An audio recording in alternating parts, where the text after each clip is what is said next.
गुरु जी का अवतार।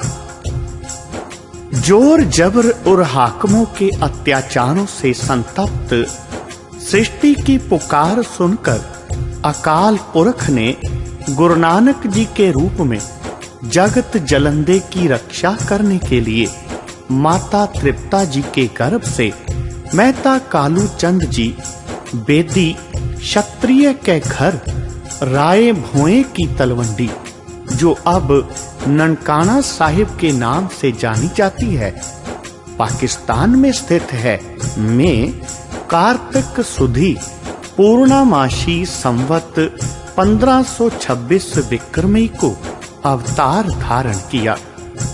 गुरु जी के अवतार का सृष्टि पर क्या प्रभाव पड़ा, भाई गुरदास जी ने अपनी वाणी में इस प्रकार दर्ज किया है। भाई गुरदास जी फरमाते हैं, सतगुरु नानक प्रगटिया मिट्टी धुंध जग चानन हुआ, कि वो सच्चा गुरु नानक जिस समय इस सृष्टि पर आया तो जितनी धुंध थी, धुंधलापन था, वो खत्म हो गया। हर तरफ रोशनी ही रोशनी हो गई। ज्यों कर सूरज निकलिया तारे छपे अंधेर पलुआ। जिस प्रकार से सूरज के आने से तारे और चंद्रमा छिप जाता है, अंधेरा खत्म हो जाता है, ठीक इसी प्रकार गुरु नानक के आने से संसार में जितने भी भेदभाव थे, अज्ञानता थी, पाप था, वो सब मिट गया। सिंध बुके मिर्गावली पन्नी जाए ना तीर तरोपा। जिस प्रकार शेर के गरजने से हिरणों का झुंड अपनी जान बचाने के लिए भागता है, ठीक इसी प्रकार गुरु नानक के इस संसार में आने से गलत लोग, बुरे लोग, अत्याचारी लोग अपनी जान बचाते हुए भागने लगे। जिथे बाबा पैर धरै पूजा आसन थापन सोवा। गुरु नानक ने इस सृष्टि पर जहां पर भी धरती के जिस हिस्से पर अपना पैर रखा, वो जगह, धरती का वह टुकड़ा पूजनीय हो गया। सिद्ध आसन सब जगत दे, नानक आद मते जे कोआ। संसार में जितने भी लोग थे धर्मों को मानने वाले, वो सब गुरु नानक को अपने गुरु के रूप में मानने लग गए। कार कार अंदर धर्मसाल होवै कीर्तन सदा विसोआ।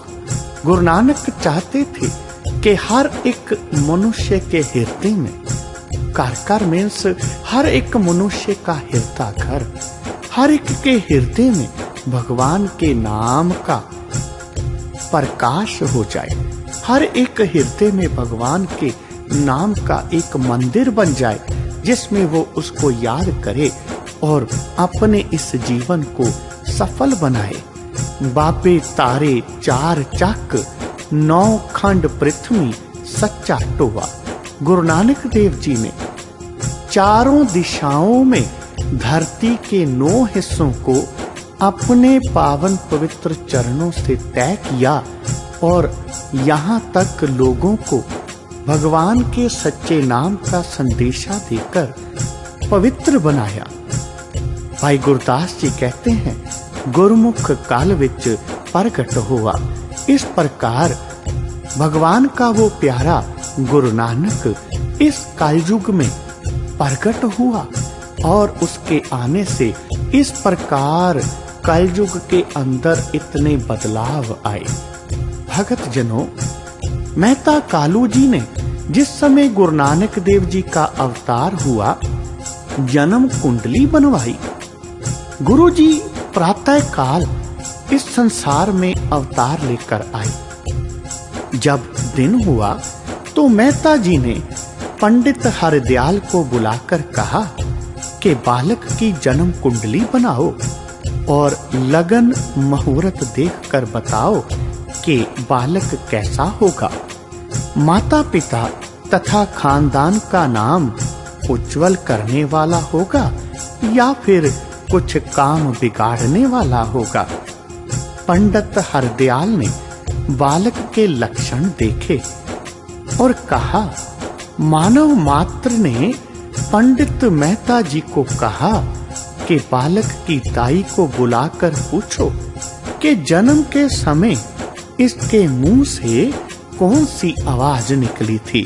तब दौलता दाई ने आकर बताया कि पंडित जी, मेरे हाथों में अनेक बालकों ने जन्म लिया है, परंतु इस तरह का बालक मैंने आज तक कोई नहीं देखा।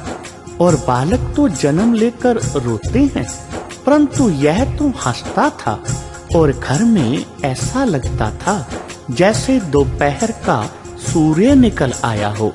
इतनी रोशनी थी घर में, सारे घर में सुगंधी फैल गई थी।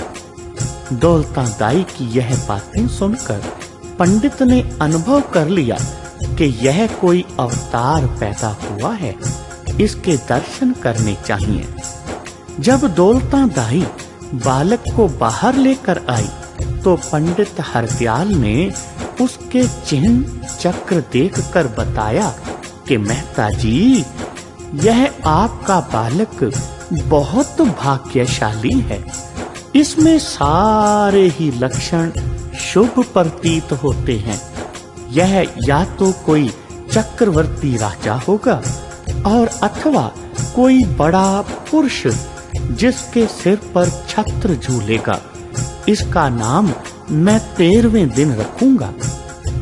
जब 13वां दिन हुआ, माता और बालक ने स्नान कर लिया तो पंडित हरदयाल ने जन्म कुंडली से विचार करके बालक का नाम नानक रखा और मेहता जी को कहा कि जिस तरह यह नानक नाम मिला जुला हिंदू और मुसलमान का साझा है, इसी तरह इसको दोनों ही अपना करके मानेंगे।